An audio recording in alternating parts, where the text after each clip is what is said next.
अस्सलामुअलैकुम स्टूडेंट्स, आज हम मॉड्यूल 141 से 145 तक स्टडी करेंगे। ये सभी HTML5 के एडवांस्ड फीचर्स हैं जो मॉडर्न वेब एप्लीकेशंस को पावरफुल बनाते हैं। तो चलिए शुरू करते हैं। पहला टॉपिक है जियो लोकेशन API।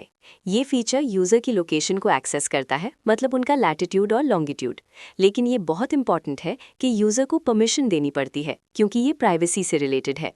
जियो लोकेशन कैसे यूज़ करते हैं? हम navigator dot geolocation object use करते हैं। इस पे get current position method call करते हैं। ये मेथड एक फंक्शन पास करते हो जिसे शो पोजीशन कहते हैं। जब लोकेशन मिलती है, ये show position function automatically run हो जाता है। अब इस कोड एग्जाम्पल को देखो। पोजीशन ऑब्जेक्ट में कोड्स प्रॉपर्टी होती है। इसमें लैटिट्यूड और लॉन्गिट्यूड होते हैं। ये डेसिमल नंबर्स होते हैं। लैटिट्यूड नॉर्थ साउथ पोजीशन देता है, लॉन्गिट्यूड ईस्ट वेस्ट पोजीशन देता है। एक्यूरेसी भी रिटर्न होती है। ये बताता है कितना एग्जैक्ट ये लोकेशन है।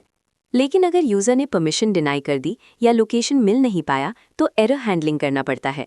गेट करंट पोजीशन मेथड में दूसरा पैरामीटर देते हो, एक एरर हैंडलिंग फंक्शन। इसमें स्विच केस यूज़ करते हो। परमिशन डिनाइड मतलब यूज़र ने अलाउ नहीं किया। पोजीशन अनअवेलेबल मतलब GPS सिग्नल नहीं मिला। टाइम आउट मतलब लोकेशन फेच करते वक्त टाइम निकल गया। इसके बाद इस लोकेशन डेटा को क्या यूज़ करते हो? गूगल मैप्स API के साथ कनेक्ट करते हो। लैटिट्यूड और लॉन्गिट्यूड को गूगल मैप्स के URL में डालकर स्टैटिक मैप जनरेट करते हो। जूम लेवल भी सेट कर सकते हो। जियो लोकेशन के और भी यूजेस हैं। लोकेशन स्पेसिफिक इन्फॉर्मेशन देना, जैसे नियर बाय रेस्टोरेंट्स या stores. Turn by turn navigation, जैसे GPS इन अ कार। ये सब पॉसिबल है गेट करंट पोजीशन और वॉच पोजीशन मेथड से। अब देखते हैं ड्रैग एंड ड्रॉप फीचर। ये HTML5 का बिल्ट इन फीचर है, बिल्कुल कॉमन फंक्शनैलिटी जो आजकल सारी वेबसाइट्स में है। ड्रैग एंड ड्रॉप करने के लिए 3 स्टेप्स होते हैं। पहला स्टेप, ड्रैगेबल बनाते हो। HTML एलिमेंट में draggable equals true attribute set करते हो, जैसे IMG टैग में, div में या किसी भी एलिमेंट में। दूसरा स्टेप, स्पेसिफाई करते हो कि ड्रैग करते वक्त क्या हैपन करेगा। ये on drag start event use करते हो। इसमें एक फंक्शन कॉल होता है ड्रैग इवेंट। इस फंक्शन में data transfer dot set data method use करते हो। इस मेथड में डेटा टाइप स्पेसिफाई करते हो, जैसे टेक्स्ट, और डेटा की वैल्यू देते हो, जैसे एलिमेंट की ID। तीसरा स्टेप, ड्रॉप जोन को डिफाइन करते हो। यहाँ ऑन ड्रैग ओवर और ऑन ड्रॉप इवेंट्स काम आते हैं। ऑन ड्रैग ओवर इवेंट में event dot prevent default call करते हो। इसका मतलब हाँ, यहाँ डेटा ड्रॉप कर सकते हो। अगर प्रिवेंट नहीं करते तो ब्राउज़र एलिमेंट पर ड्रॉप नहीं होने देता। और जब एक्चुअली ड्रैग करते हो और ड्रॉप करते हो तो ऑन ड्रॉप इवेंट फायर होता है। इसमें ड्रॉप इवेंट फंक्शन रन होता है। यहाँ data transfer dot gate data से ओरिजिनल डेटा निकलता हो जो हम ड्रैग करते वक्त सेट किया था।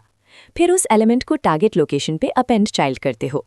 इसको समराइज करते हैं, ड्रैग एंड ड्रॉप में पहले एलिमेंट को ड्रैगेबल बनाते हो, फिर ऑन ड्रैग स्टार्ट में डेटा सेट करते हो, फिर ऑन ड्रैग ओवर में प्रिवेंट डिफॉल्ट करते हो, और फाइनली ऑन ड्रॉप में एलिमेंट मूव करते हो। इतना ही प्रोसेस है। अब लोकल स्टोरेज समझते हैं। पहले कुकीज़ यूज़ होते थी डेटा स्टोर करने के लिए, लेकिन लोकल स्टोरेज बेहतर है। कुकीज़ में प्रॉब्लम क्या था? हर रिक्वेस्ट में सर्वर को भेजना पड़ता था। ये इनएफिशिएंट था और स्लो भी था। लोकल स्टोरेज में ये नहीं होता।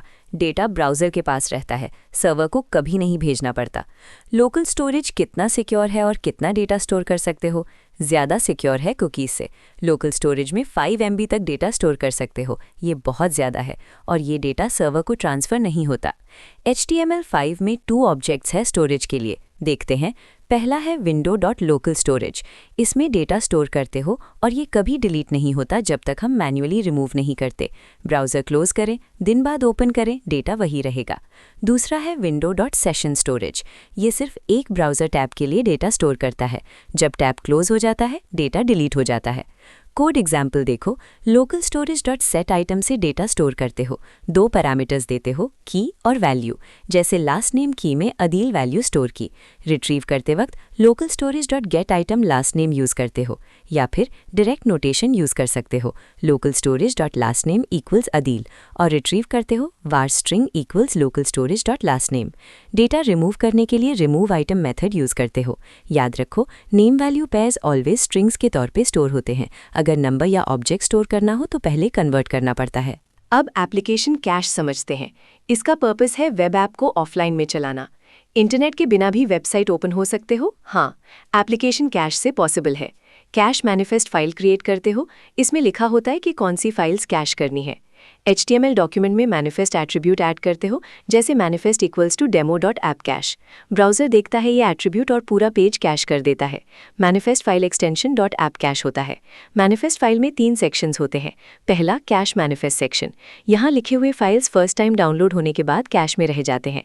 दूसरा नेटवर्क सेक्शन, यहाँ लिखी हुई फाइल्स कभी कैश नहीं होती, इंटरनेट कनेक्शन ज़रूरी होता है। एस्टरिस्क से सारा इंटरनेट रिक्वायर्ड फाइल्स इंडिकेट हो सकते हैं। तीसरा सेक्शन फॉल बैक, इसमें स्पेसिफाई करते हो कि अगर सर्टन फाइल्स एक्सेसिबल नहीं है तो कौन सी फॉलबैक फाइल शो करो, जैसे offline.html शो करो जब इंटरनेट कनेक्शन नहीं है। कैश कब अपडेट होता है? ब्राउज़र तब अपडेट करता है जब मैनिफेस्ट फाइल चेंज हो, या user manually browser cash clear करे, या प्रोग्रामेटिकली अपडेट करते हो। केयरफुल रहना, एक बार कैश हो गया तो ब्राउज़र कैश्ड वर्जन ही शो करेगा, इवन अगर आप फाइल को सर्वर पे चेंज कर लो। इसलिए मैनिफेस्ट फाइल अपडेट करना इंपॉर्टेंट है। वेब वर्कर्स एक पावरफुल फीचर है। नॉर्मल जावास्क्रिप्ट में प्रॉब्लम क्या होता है? पेज में स्क्रिप्ट रन होती है तो पेज अनरिस्पॉन्सिव हो जाता है, यूजर इंटरैक्ट नहीं कर सकते जब तक स्क्रिप्ट फिनिश ना हो जाए। वेब वर्कर से क्या सॉल्व होता है? जावास्क्रिप्ट को बैकग्राउंड में रन करते हो इंडिपेंडेंटली, पेज रिस्पॉन्सिव रहता है, यूजर क्लिकिंग कर सकते हैं। वेब वर्कर यूज करने के लिए पहले चेक करते हो कि ब्राउजर सपोर्ट करता है या नहीं। Type of worker not equal to undefined से चेक होता है। फिर एक सेपरेट जावास्क्रिप्ट फाइल क्रिएट करते हो, ये वर्कर फाइल है। इसमें लूप होता है, जैसे टाइम्ड काउंट फंक्शन जो आई को इंक्रीमेंट करते जा रहा है हर 500 मिलीसेकेंड्स में। पोस्ट मैसेज आई से ये डेटा पेरेंट पेज को भेजते हैं। पेरेंट HTML पेज में न्यू वर्कर test.js से वर्कर ऑब्जेक्ट क्रिएट करते हो। इसमें test.js फाइल रन होता है बैकग्राउंड में। वर्कर से मैसेजेस रिसीव करते हो, on message event listener use करते हो। वर्कर जब पोस्ट मैसेज कॉल करता है, ये on message function automatically run होता है। इवेंट.data में वर्कर का डेटा होता है। जब वर्कर का काम कंप्लीट हो जाए तो टर्मिनेट मेथड से बंद करते हो। ये ब्राउजर और कंप्यूटर के रिसोर्सेज फ्री कर देता है।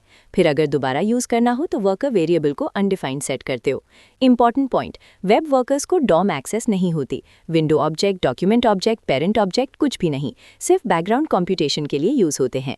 आखिरी टॉपिक है सर्वर सेंट इवेंट्स SSE। ये automatic server to client messaging के लिए है। पहले क्या होता था? वेब पेज को सर्वर से पूछना पड़ता था क्या अपडेट है, पोलिंग कहते हैं। इसमें पेज रिपीटेडली सर्वर को रिक्वेस्ट भेजता था, इनएफिशिएंट था। सर्वर सेंट इवेंट्स में क्या होता है? सर्वर ऑटोमेटिकली पेज को अपडेट भेजता है, वन वे मैसेजिंग है। सर्वर क्लाइंट को भेजता है, क्लाइंट बैक नहीं भेजता। कोड एग्जाम्पल देखो, न्यू इवेंट सोर्स से कनेक्शन बनाते हो। SSE.php एक सर्वर फाइल है जो अपडेट सेंड करती है। ऑन मैसेज इवेंट लिस्नर में जो भी मैसेज आए उसे पेज में डिस्प्ले करते हो। सर्वर साइड पे क्या करते हो? कंटेंट टाइप हेडर को text/event stream सेट करते हो, फिर इवेंट स्ट्रीम सेंड करते हो। ब्राउज़र ऑटोमेटिकली ये मैसेज रिसीव करता है और ऑन मैसेज फंक्शन कॉल होता है। चेक करते हो पहले कि ब्राउज़र SSE सपोर्ट करता है। Type of event source not equals to undefined. ये फीचर समझ में आ गए ना? जियो लोकेशन से location access, drag and drop से यूजर इंटरैक्शन, लोकल स्टोरेज से ऑफलाइन डेटा, ऐप कैशे से ऑफलाइन ब्राउजिंग, वेब वर्कर से बैकग्राउंड प्रोसेसिंग और SSE से ऑटोमेटिक अपडेट्स। अब ये सब फीचर्स मिलकर मॉडर्न वेब एप्लीकेशंस को फंक्शनल और फास्ट बनाते हैं। अगर कोई क्वेश्चन हो तो पूछ सकते हो।